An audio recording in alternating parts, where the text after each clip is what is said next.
Dios nos ayude, ¿verdad?, a cambiar. Vamos a seguir con el tema del Sermón del Monte. Veníamos hablando de los pobres en espíritu, ¿se acuerdan? Amén. Dijimos que tenía 3 características, entre ellas humildad, confianza en el Señor y dependencia total de Él. Habíamos dado un ejemplo que veníamos hablando del fariseo y de su oración orgullosa y de una autosuficiencia e independencia de Dios. Solamente se exaltaba ante Dios y ante el pobre publicano, aquel que no tenía nada que ofrecerle al Señor. Alguien que se justificaba diciendo que él había logrado todo eso, de caminar justo, sin ayuda de Dios. Pero después culmina el relato, la parábola que Jesús da del publicano, de que ni aún tiene nada para ofrecerle al Señor. Yo pensaba y decía, pero este hombre algo justo debía de tener. Tal vez era un estafador, porque era publicano. Pero tal vez amaba a su esposa. Tal vez no era adúltero. Alguna obra de justicia tendría este hombre. Sin embargo, no tomó la misma actitud del fariseo y decir, Señor, bueno, soy un estafador, Señor, soy un mentiroso, pero no cometo adulterio, soy fiel a mi esposa. No sacó a relucir nada de algún mérito bueno que él tenía. Lo único que dijo, ni siquiera alzó sus ojos al cielo, sino que se golpeó el pecho diciendo, Señor, sé propicio de mí, ten misericordia de mí, porque soy pecador. Qué tremendo, ¿no? Aunque, vuelvo a repetir, sin duda que alguna obra meritosa tenía, no se exaltó por eso. Porque nosotros reconocemos que todo lo que podemos hacer justo es porque Dios nos ayuda a hacerlo. Amén. Entonces no hay ninguna jactancia delante de Dios en nosotros que le podamos ofrecer a Dios. Aunque si yo me porto bien, Dios sabe y Dios es el que me elogia a mí. Hay un proverbio que lo leía hoy que decía que no te alabes tú mismo, sino que te alaben otros. Que te alabe un ajeno, pero que nunca te alabes a ti mismo. Que podamos recibir el elogio de otros, el elogio de Dios, pero no de nosotros mismos. ¿Se acuerdan de Job? Cómo Dios lo alababa, lo exaltaba delante de Satanás, y no solamente delante de Satanás, sino de toda esa comitiva en la corte de Dios, los hijos de Dios, ángeles que se habían presentado delante de Dios, y entre ellos dice que vino Satanás. Y Dios elogió a un hombre. Y ese hombre era Job. Y le dijo, ¿no has visto ni has considerado a mi siervo Job? Que no hay otro hombre justo como él, perfecto, temeroso de Dios y apartado del mal. No se exaltó a Job, fue Dios quien lo exaltó. Y un hombre que es pobre espiritual, o pobre en espíritu, como dice el Sermón del Monte, tiene esa actitud. No anda jactándose de lo que él hace y de lo que como él es. Tal vez sea un hombre correcto, y está bueno que así lo sea, pero que te alaben otros. Que Dios te alabe. Y no que tú te exaltes a ti mismo. Eso habla de humildad. Y esa bienaventuranza que dice que es el pobre en espíritu, que es bienaventurado, que es feliz, es sentirse feliz porque hacemos lo que a Dios le agrada y que Dios nos está exaltando porque nos agrada, porque se agrada de nosotros. Eso debe causarnos felicidad. Amén. Así que este publicano dice que se fue a su hogar justificado, declarado justo, declarado inocente. Mas el publicano, el fariseo, Dios lo tomó como un orgulloso y para nada fue declarado justo. Y termina la parábola diciendo que el que se ensalza a sí mismo, Dios lo resiste al soberbio, al orgulloso. Pero el que se humilla, el que es como un mendigo para Dios, Dios lo pondrá en alto. La gracia de Dios está sobre él. ¿Se acuerdan que uno de los significados era que el pobre en espíritu es como un limonero? Alguien que le mendiga a Dios su gracia todos los días. Que se cree ante Dios insuficiente, o que no tiene esa autosuficiencia, que necesita de Él siempre. Esa es la actitud de un hombre que es pobre en espíritu. No sé si lo encontraron allí en el libro de Mateo, está esto, en el versículo 2. Abriendo su boca les enseñaba diciendo: bienaventurados los pobres en espíritu, porque de ellos es el reino de los cielos. ¿De quién es el reino de los cielos? ¿De los orgullosos o de los pobres en espíritu? De los pobres en espíritu. ¿Y quién es feliz? Los pobres en espíritu, no los orgullosos. Aunque sientan felicidad, Dios no los aprueba. Amén. Dijimos que afortunado y feliz es el hombre o la mujer que reconoce su absoluta dependencia de Dios para vivir. Esa es la persona pobre en espíritu a quien Jesús se refiere. Habíamos citado Juan 6, 64 al 69, cuando todos dejaron a Jesús, de aquellos 70 discípulos. Jesús, mirando a sus 12, le dijo: ¿quieren irse ustedes también? Y Pedro dijo: ¿a dónde iremos, Señor? Si solo tú tienes palabras de vida eterna. Eso es dependencia de Dios. Eso es confiar en Dios. Habíamos hablado que aquel hombre que es, y aquella mujer que es pobre en espíritu, que depende de Dios, no comienza el día sin hablar con Dios. Entregar su vida en sus manos para que lo guarde, para que lo ayude, para que le dé capacidad en el trabajo, para que le dé fuerzas para obedecer siempre a Dios en donde esté, para cuidar a sus seres queridos. Eso es depender de Dios. Jesús dio ese ejemplo. En el libro de Filipenses 2:8 dice que Él fue obediente hasta la muerte y muerte de cruz. El libro de Hebreos dice que Él aprendió obediencia en esta carne. ¿Por qué? Porque se humanizó Jesús. No es que dejó de ser Dios, pero tomó forma de hombre. Y en este cuerpo de hombre Él aprendió obediencia. También Jesús dijo: yo no he venido a hacer mi propia voluntad, sino la voluntad de aquel que me envió, de mi Padre. Él no vino a hacer lo que Él quiso. Él vino a hacer la voluntad de Dios. Y le estuvo sujeto a Dios mientras estuvo en este cuerpo.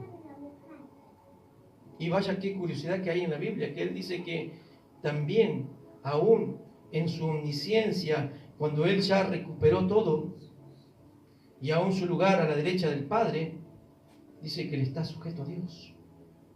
¡Qué tremendo! La Biblia también revela que cuando todos los reinos y todo dominio ya sea puesto en las manos del Señor, porque todavía eso no ocurrió, en el futuro ocurrirá. Cuando Jesús someta a todos sus enemigos, dice que Él mismo se pondrá en sujeción al Padre. ¡Qué tremendo! Siendo igual a Él. Nos habla de un Dios todopoderoso, pero con un corazón humilde. Porque Él mismo lo reveló. Él dijo: aprended de mí que yo soy manso y humilde de corazón. El camino, el ejemplo ya está dado. Hay que transitar por él. Eso es ser pobre en espíritu, humilde, dependiente de Dios. Si Jesús mismo hizo eso, ¿cuántos más nosotros? ¿Y eso le trajo felicidad a Cristo? Claro que sí. A nosotros nos debe traer felicidad ser pobres y humildes de espíritu. ¿Por qué? Porque el reino de Dios dice que nos pertenece. El tesoro más grande que un ser humano puede tener es tener vida eterna, es tener a Cristo en el corazón y tener el cielo para nosotros. La habitación de Dios, la morada eterna en nuestro hogar, nuestra patria celestial. ¿Cómo creen que se sienten aquellos que ya están en el cielo? Aquellos que han pasado este proceso por la tierra y han sufrido mucho. Tal vez algunas persecuciones y murieron en esas persecuciones, y otros por enfermedades, otros por problemas materiales, económicos, sufrieron. Pero ¿cómo están hoy en el cielo? La Biblia revela en Apocalipsis 21:4 que Dios enjugará toda la lágrima de nuestros ojos. Lo primero que hace Dios cuando llegamos allí, y si hemos salido de una gran tribulación, es pasarnos el pañuelito por nuestros ojos. Secar esas lágrimas. ¿Para qué? Para nunca llorar por tristeza. Porque dice que allí ya no habrá dolor, ni llanto, ni clamor, ni muerte. Porque las primeras cosas terrenales de la tierra que hemos vivido pasaron ya. No se repetirán más. ¿Te imaginas eso? Dios está prometiendo que esas cosas que vivimos en la tierra no se van a repetir nunca más por la eternidad. Esa es la promesa. Eso nos debe causar felicidad. Por eso el versículo dice: bienaventurados los pobres en espíritu, porque de ellos es el reino de los cielos. Nos pertenece esa herencia. No porque la hayamos ganado, sino porque Cristo murió por nosotros. Esa es la herencia mayor que tenemos. Eso es lo que queremos para nuestros hijos, nuestros nietos. Es lo que hacemos porque mantenemos fieles nuestros pasos en el Señor. Es porque todos los días oramos. Porque queremos que ese reino de Dios le pertenezca a ellos también. Porque la fe en la palabra de Dios se nos ha metido tan adentro que estamos seguros de lo que estamos escuchando aquí. O algunos se sienten seguros que no existe el cielo. Y cuando hablamos del cielo hablamos de eso, de una paz y de una felicidad eterna. Sin sufrimiento, jamás. Donde nunca más tendrás que clamar y llorar en la presencia de Dios, porque estaremos cara a cara sin ningún problema nunca más. ¿Causa felicidad eso o no? Qué lindo es eso, pensar en eso. Una persona pobre en espíritu es la que depende de Dios, siempre, la que confía en Dios. Como dije, no comienza el día sin buscar a Dios, pero hay una cualidad en eso también. Es que cuando nos vamos a acostar también nos acostamos y oramos primero antes de meternos a la cama. Y ahí surgen dos salmos que lo vamos a repetir, lo conocemos, pero lo vamos a repetir. Salmo 3 al 5 y Salmo 4 al 8. Salmo que calculo yo que los que lo han leído ya lo saben de memoria. ¿Amén? No lo saben de memoria también. ¿Sabe que para saber la palabra de Dios de memoria tiene que leerla y memorizarla todos los días?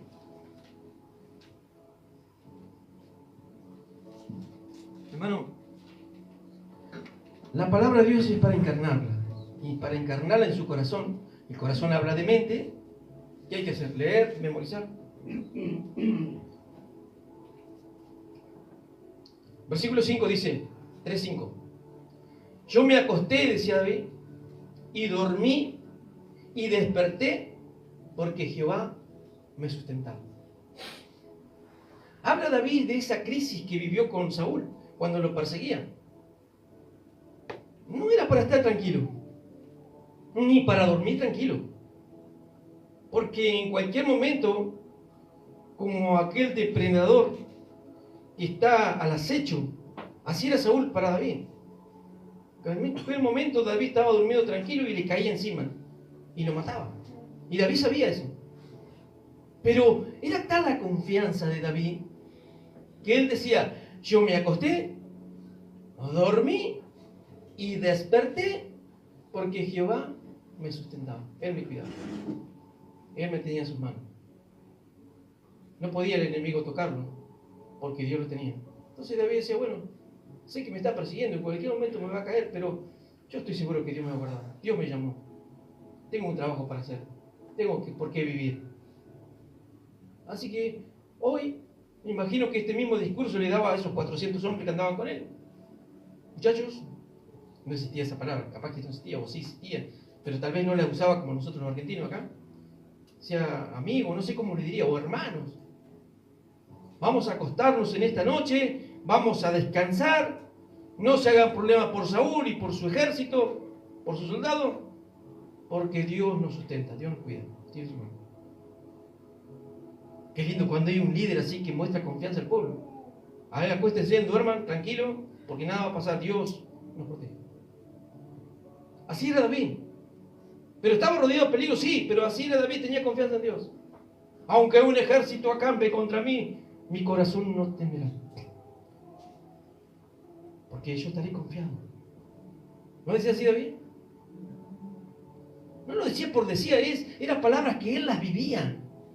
Aunque suene bonito el salmo, y da para cantar, y han hecho canciones de eso, no, son vivencias de un hombre que vivía por fe, rodeado de peligro, pero por fe. Aunque un ejército, porque él lo decía porque lo vivió, un ejército acampaba contra él. Aunque contra mí se levante en guerra, yo estaré confiado. Esa es la actitud del hombre pobre en espíritu, que confía siempre en Dios. Es feliz porque Dios lo guarda. Es feliz porque Dios está ahí con él. Ese es el pobre en espíritu. Y eso trae felicidad. Capítulo 4, verso 8. En paz me acostaré y asimismo dormiré, porque solo tú, Jehová, me haces vivir confiado. Es cierto, hermano, que a veces cuando tenemos problemas la cabeza va a mil y cuesta aún dormirse, ¿verdad? Tenemos esa lucha. No escapamos, somos vulnerables, a veces somos muy frágiles, caemos en esas trampas, porque así somos. Pero debemos buscar el momento en decir, Señor, yo te dejo esto y comienzo a confiar en ti y dejo esto en tus manos. Y trato de olvidarme. ¿Y cómo lo hago, pastor? Trato de olvidarme, de distraerme con otra cosa, de buscar a Dios, no sé. De acercarme a mi esposa, hablar con ella, contentar el problema y que ella te aliente, qué sé yo. Porque a veces necesitamos eso. Y de irnos a la cama y decirle esto al Señor. Señor, yo me voy a acostar en paz. Y así mismo, como me acueste, voy a dormir. Porque solo tú, Señor, me haces vivir confiado. David no tenía nada, hermano, cuando andaba disparando. La Biblia nos enseña que cuando él caminaba, llegó un momento en que los 400 hombres que andaban con él, y él mismo, y las familias que andaban con él, tenían hambre. No tenían nada. Y al lugar que él pudo acercarse fue un templo, donde había sacerdotes, y estaba el pan de la propiciación. Pan que no podían comer cualquier hombre, ni siquiera David, que era un hombre que había manchado sus manos con sangre. Era un soldado. Sin embargo, cuando le pidió de comer a los sacerdotes, no tenían los sacerdotes una cadena de comida. Pero le dijo que tenían los panes de la propiciación, que no era lícito que ellos lo comieran, pero al no quedar otra, se los dieron y se los comieron. Y Jesús resalta ese hecho a los religiosos. Y dice que fue contado sin pecado.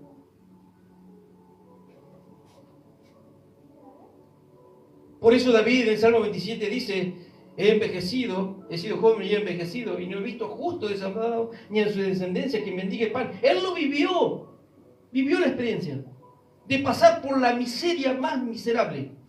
No tener ni siquiera un lugar donde dormir. Dice que se acostaba en una cueva de Adulán. El otro día vi un video. ¿Cuál era la cueva de Adulán? Lo tienen los judíos. Ponen ahí los carteles donde era la cueva de Adulán, donde David se había refugiado con sus hombres. La cueva del dolor, de los desamparados, de los afligidos. Porque todos los que llegaron a David no fueron y le dijeron: David, yo vengo porque estoy enriquecido y vengo a darte una mano, David. No, dice que eran todos los pobres y menospreciados y los perseguidos por Saúl. En vez de dentro a David, no, le dieron más problema a David. Y David tuvo su pequeño ejército de ahí, de hombres afligidos, endeudados, dice que andaban. Pero David, a pesar de que él mismo estaba en la misma situación, fue su líder y le levantó el ánimo. Porque él es lo que hace un líder. Que pueda andar, aunque esté por el piso, tiene que tener siempre fe. Era un hombre que confiaba en Dios. Y no se iba a la cama sin confesar estas cosas. Por eso yo les aconsejo que el que no lo ha hecho todavía, memorice estos versículos.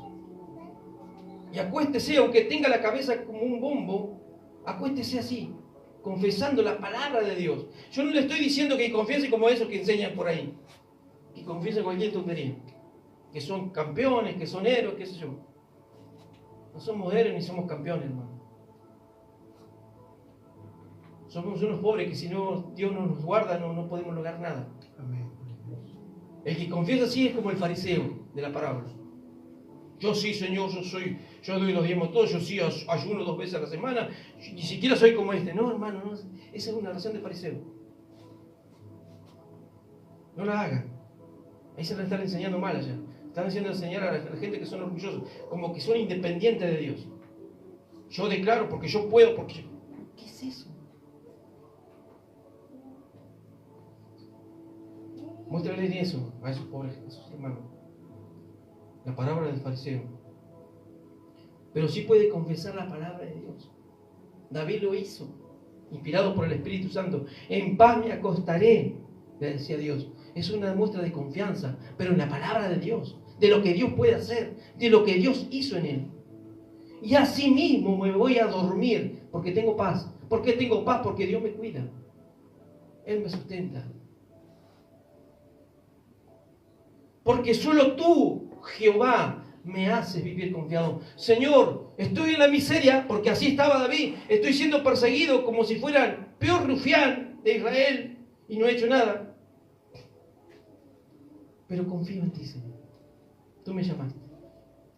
Tengo planes, tú tienes planes conmigo. Me dijiste que ibas a ser rey. Yo voy a esperar en ti. Voy a confiar en ti. ¿Se dan cuenta cómo es confiar en Dios? Depender de Dios. Puede estar sumergido en la miseria, pero no hay que perder la confianza en Dios. ¿Le fue arrebatado todo a David? Sí, pero confiaba en Dios. En vez de Dios mandarle hombres que tuviesen fe y que levantaran, le mandó todos los desamparados. Qué cosas locas de Dios, ¿no? Como parece que no tuviera lógica. Pero lo tremendo de esta historia es que esos 400 hombres salieron los 30 valientes de David. Hombres furiosos, hombres extraordinarios, usados por Dios. ¿Se acuerdan los valientes de David? La historia de los valientes de David. Parece historia de locos. Qué raro que no han hecho películas de eso. Cuando un solo hombre se enfrentó como a 300 filisteos y se le quedó pegada la espada en la mano, dice la Biblia. Es tremendo. No es que se exaltaron ellos mismos porque tenían una capacidad diferente. No, es porque Dios estaba con ellos, dice. Siempre termina el versículo. Y Dios estaba con ellos. De eso menospreciado del rey Saúl salieron grandes hombres valientes de David. Custodia de David. No tenía, papá de custodia tenía David. Tremendos hombres de Dios. Pero había una demostración de fe, de un buen líder. Lo vieron empobrecido, angustiado a David, pero confiaron en él. Porque hoy la mirada es distinta. Vamos a la iglesia de Santa Rosa, porque allí sí hay una iglesia grande.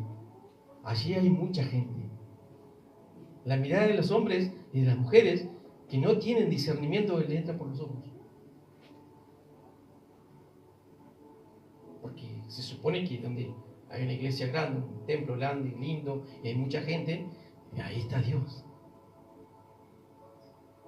Pero estos pobres, desamparados, no tenían una mirada así. Sabían, ¿por qué recurrieron a David? ¿Por qué no se fueron a otras tierras? Porque sabían que David era el hombre de Dios.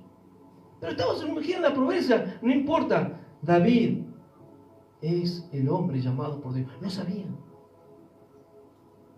Y lo siguieron por eso. Y vivieron la misma pobreza que David, las mismas persecuciones que David. Estuvieron en las pruebas de David. Y Dios los puso en alto. Y recuerdo las palabras de Jesús. Cuando Jesús se mira a sus discípulos, les digo, ustedes estuvieron en todas las pruebas conmigo. Por eso les pertenece al reino de Dios.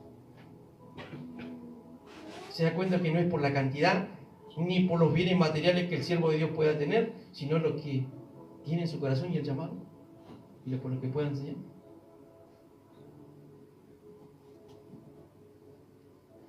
Gloria a Dios. Entonces, un hombre y una mujer que es pobre en espíritu siempre depende de Dios y no se va a la cama, sino que se arrodilla antes y ora a Dios, pidiendo por su vida, por descansar bien, por sus seres queridos, por la iglesia, por alguna necesidad que por ahí se haya presentado en la iglesia, y le recita a Dios estos salmos porque tiene confianza en Él. Amén.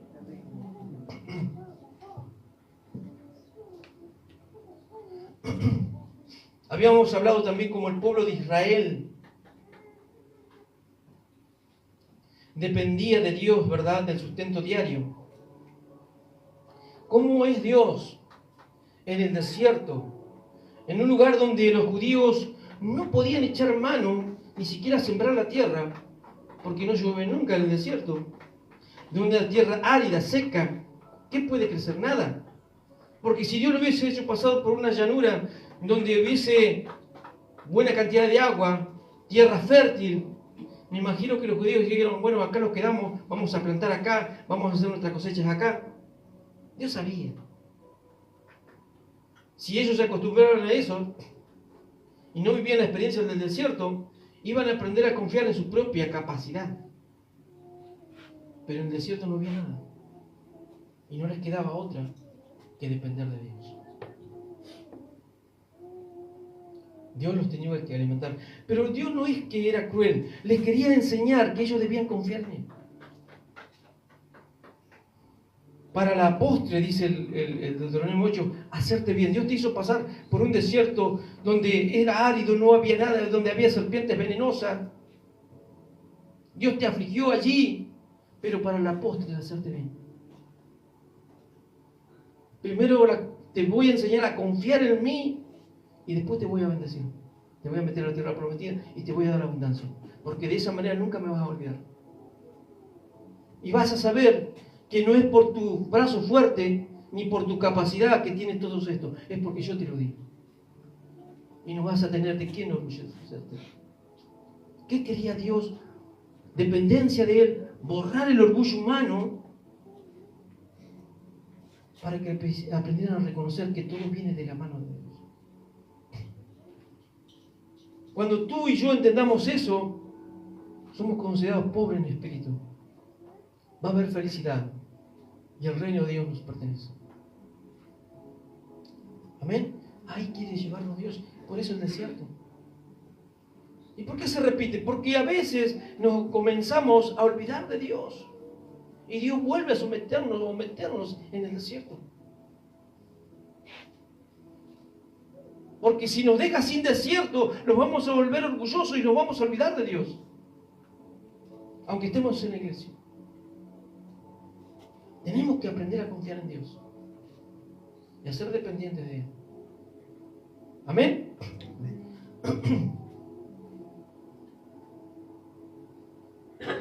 Un hombre y una mujer pobre en espíritu es la que dice: yo no sé qué hacer con mis hijos, no los puedo acomodar, no sé qué hacer con mi esposo o mi esposa, con las deudas. Entonces el hombre pobre y la mujer pobre en espíritu busca a Dios diciendo: Señor, ayúdame, porque eso me rebasó, ya no tengo capacidad, no sé cómo hacer las cosas. Te pido que me ayudes con mis hijos. No va al psicólogo,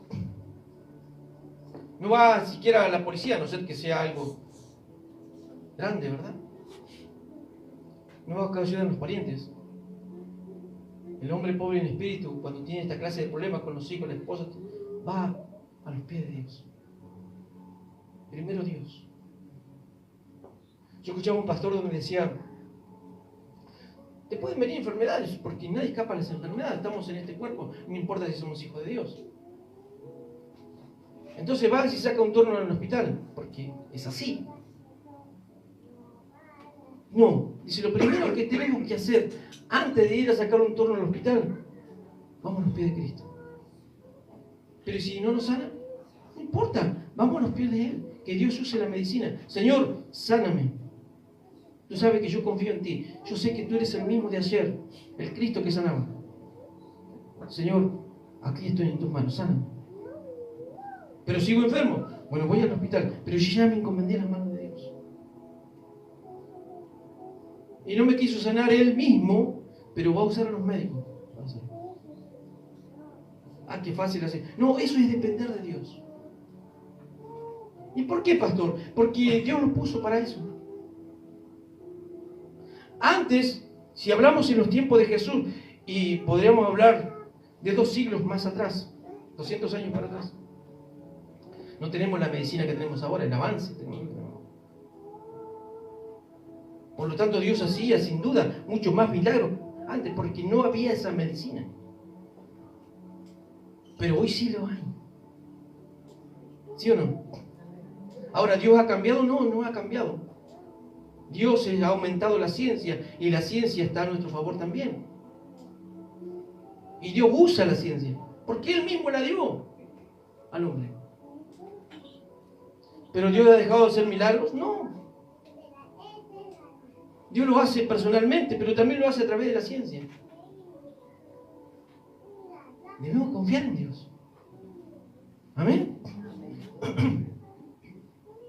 La persona pobre en espíritu reconoce su pecado delante de Dios. Vamos a mirar un versículo allí en Lucas, traducción lenguaje actual. 15, de 18 a 32. Lucas 15, de 18 a 32.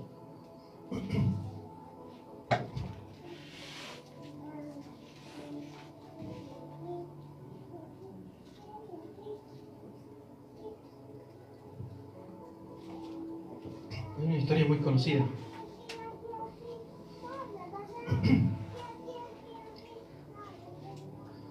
Dice: volveré a mi casa y apenas llegue, le diré a mi padre que me he portado muy mal con Dios y con él. ¿De quién está hablando aquí? Del hijo pródigo, ¿verdad? No quiero leer todo, pero en el principio y de todo lo que hizo, porque ustedes ya lo conocen.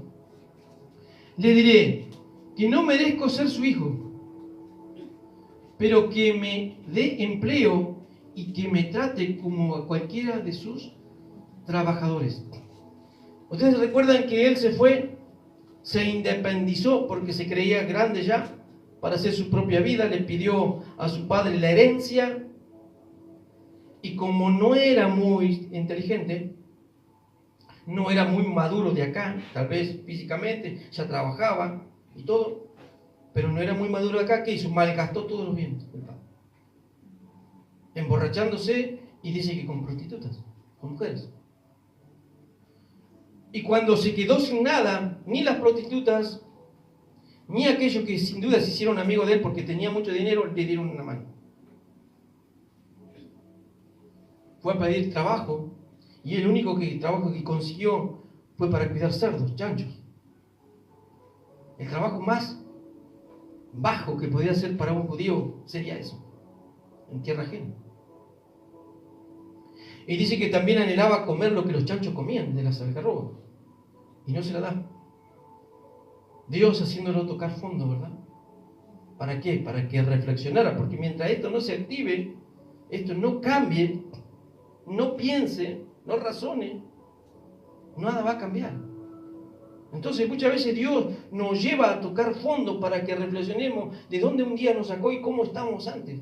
Si estábamos mejor con Él o peor con Él. ¿No nos ha pasado eso? Nos ha pasado eso. Y cuando Él tocó fondo, reflexionó y pensó y dijo, pero en la casa de mi padre yo estaba mejor. Los empleados de mi papá, los que le sirven a mi papá, comen todos los días y comen buena comida. Están mejor que yo acá. ¿Qué estoy haciendo acá? Volveré a mi casa de mi padre. Y comienza a relatar lo que planea hacer cuando llegue y se encuentre con su padre. Volveré a mi casa y apenas llegue le diré a mi padre que me he portado muy mal con Dios y con él. Le diré que no merezco ser su hijo. ¿Qué es eso? Humillación y arrepentimiento. Pero que me dé empleo. Ya no me considere su hijo, pero sí que me considere un empleado más. Y que me trate como cualquiera de sus trabajadores. Entonces regresó a la casa de su padre cuando todavía estaba lejos. Su padre corrió hacia él lleno de amor y lo recibió con abrazos y besos. Dígame si Dios no es así. Los que nos hemos vuelto a Dios, cuando nos hemos acordado y nos hemos vuelto a Dios, pensando que Dios, bueno, después que te limpies, te voy a abrazar. No, Dios nos abrazó así, inmundos, como estamos.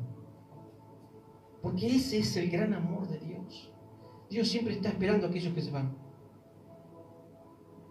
Y no lo está esperando con una actitud, bueno, te estoy esperando, sí, pero lávate primero de tus pecados. Después vení. Todo lo contrario. Todo lo contrario. Dice que entonces cuando regresó a su casa, cuando su padre todavía estaba lejos, su padre corrió hacia él, lleno de amor. Así es el corazón de Dios. Está lleno de amor. Pero, pastor, ¿con aquel que se fue nomás? No, con todos nosotros también. Todos los días. Porque Dios no cambia. ¿Sabe usted que Él dice, el libro de Santiago 1:19, que en Él no hay sombra de variación? No es que hoy se levantó bien Dios y mañana ya anda alunado. No, Él no cambia. Él es el mismo de siempre. La misma actitud de amor está todos los días de Dios igual.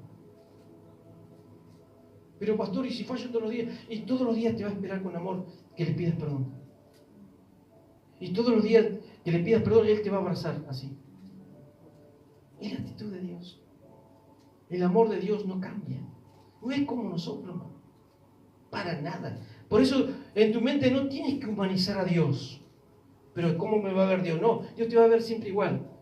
Siempre y cuando Él te acerques a Él, te pidas perdón, Dios te va a amar y te va a abrazar todos los días. Porque Él sabía que íbamos a ser así. Eso es conocer a Dios. Por eso el libro de Juan, ¿se acuerdan? Creo que capítulo 5, 1 Juan capítulo 5, que el que tiene miedo al castigo no se ha perfeccionado en el amor. El que está pensando en que Dios, me la mandé y Dios ya me va a castigar, ese no se ha perfeccionado en el amor de Dios. No conoce a Dios, ni conoce su amor. Porque lo que menos Dios está pensando es castigarte, sino en perdonarte. Es todo al revés. ¿Y cuándo castiga a Dios? Es cuando no te arrepientes para hacerte volver, como le pasó al hijo pródigo. Pero ese castigo es un castigo de amor, para traerte a sus brazos, para que no sigas pasando por las mismas penurias que estás pasando. También ese es su amor. El castigo de Dios es amor a sus hijos.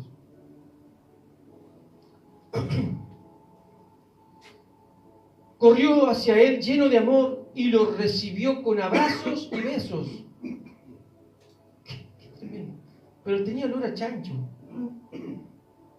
Es muy probable que hacía muchos días que no se bañaba. Y sobre todo eso, cargaba una culpa de pecado impresionante. Sin embargo, lo abrazó y lo abrazó.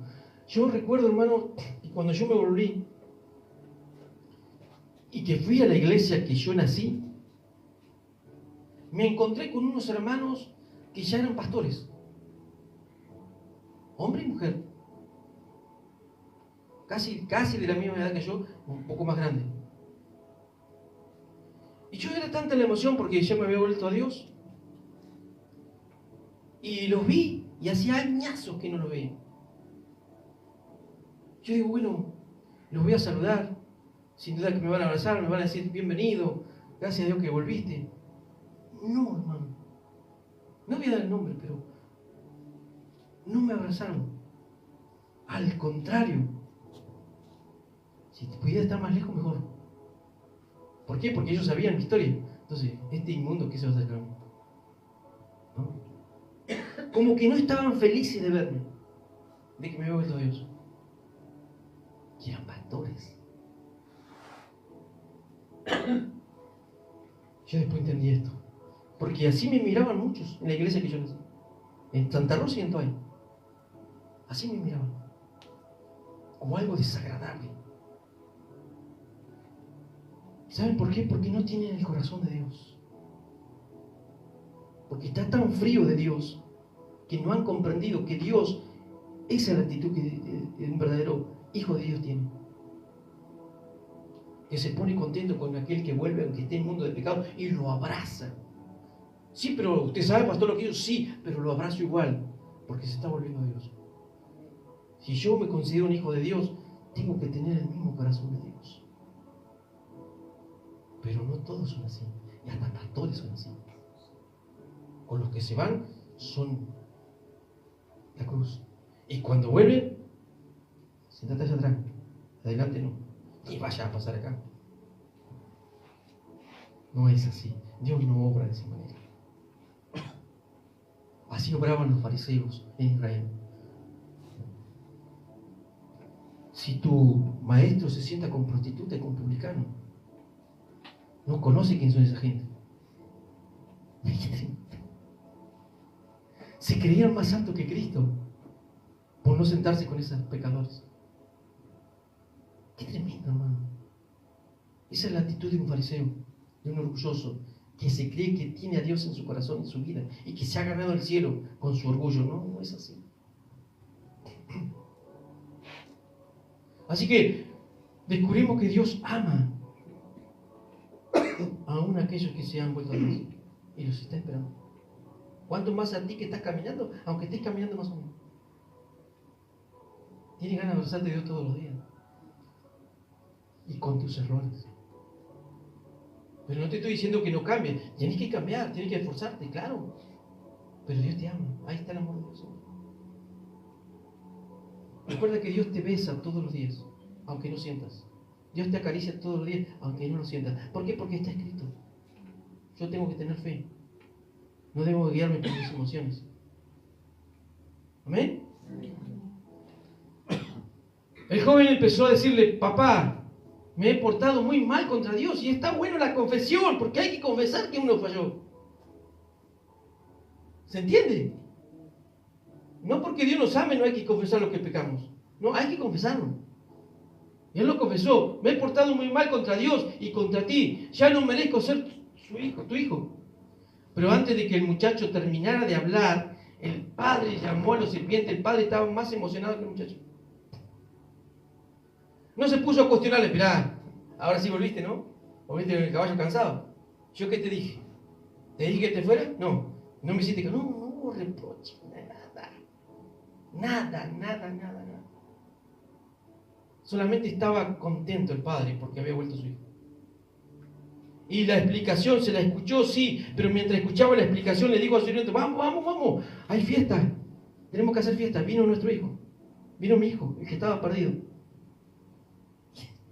No hubo cuestionamiento. Si Dios no cuestiona, hermano, de aquel que se ha ido al mundo y volvió ahora a la iglesia, ¿quién somos nosotros para cuestionar? Pero déjenme decirle que hay muchos fariseos en la iglesia, hasta pastores, que sí cuestionan. Sí, pues sí.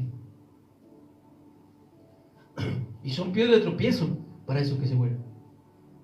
Porque la actitud fría que tienen y ese rechazo que le hacen hace que esos hermanos vuelvan a este mundo. Estaban mejor allá antes que acá.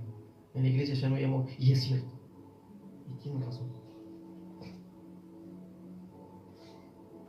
Pero antes que el muchacho terminara de hablar, el padre llamó a los sirvientes y les dijo: pronto, traigan la mejor ropa y vístanlo. Pongan un anillo y también sandalias. Comienza la obra espiritual, la limpieza, porque hay confesión de pecado, porque hay vuelta a Dios. Dios comienza a vestirlo nuevamente.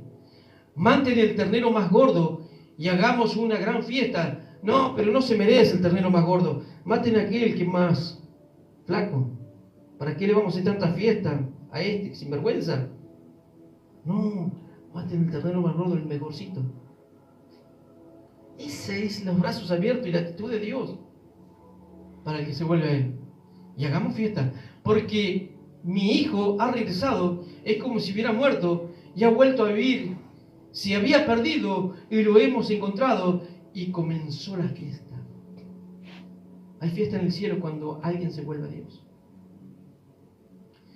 Mientras tanto, el hijo mayor estaba trabajando en el campo. Cuando regresó, se acercó a la casa y oyó la música y el baile.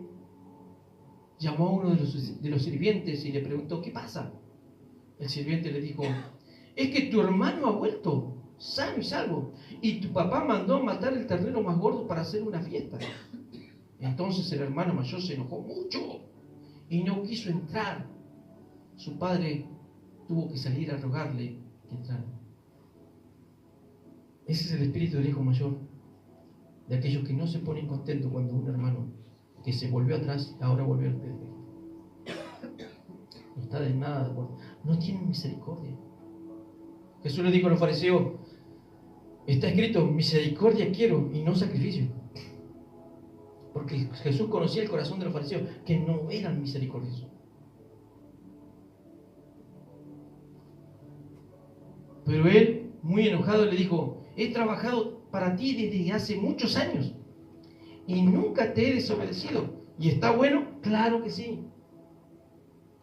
Pero a mí jamás me has dado ni siquiera un cabrito para que haga una fiesta con mis amigos. Y ahora que vuelve ese hijo tuyo, nos dice mi hermano, después de malgastar todo tu dinero con prostitutas, matas para él el ternero más gordo. El padre le contestó: pero hijo, tú siempre estás conmigo y todo lo que tengo es tuyo. Si no hiciste fiesta, no es porque yo te lo haya negado, todo es tuyo también.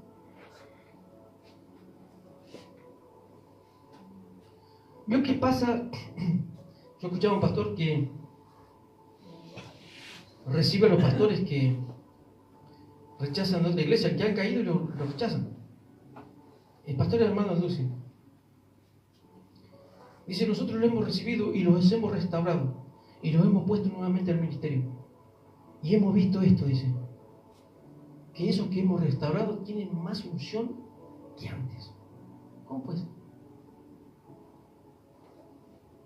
Pero hay otros que, como el hijo mayor, no tienen misericordia, y si cayó, no lo restauran, lo dejan ahí. No pueden ni tocar, ni siquiera la silla de atrás. Le hacen la cruz, como decimos.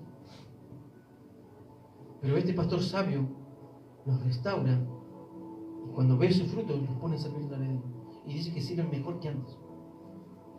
Porque Jesús dijo estas palabras: que al que a mucho se le perdona, mucho ama. Pero al que se le perdona poco, poco ama. Es tremendo. Es tremendo. Gloria a Dios. ¿Cómo no íbamos a hacer una fiesta y alegrarnos por el regreso de tu hermano? Es como si hubiera muerto, pero ahora ha vuelto a vivir. Como si hubiera perdido, pero ahora lo hemos encontrado. Eso también es ser pobre en espíritu.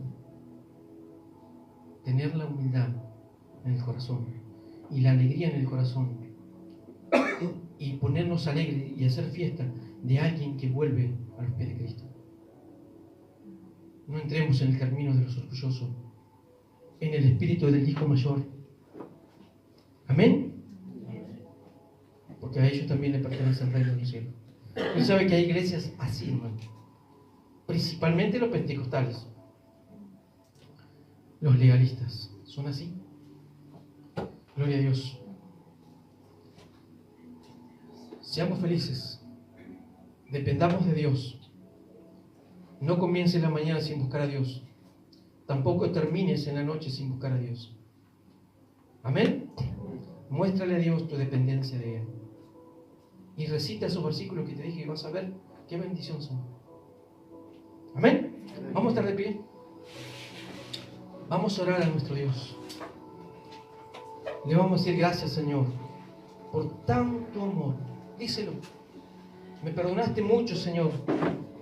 Por eso te amo, Dios mío. Y me comprometo a servirte. Dame fuerza también. No tengo cómo pagarte, pero con una actitud de agradecimiento y de servicio, Señor, voy a ser agradecido. Vamos a orar. Padre, en el nombre de Jesús vamos a ti, dándote la gloria, la honra para siempre. Padre, gracias por tu palabra. Queremos tener ese corazón de humildad, de confianza y de dependencia de ti.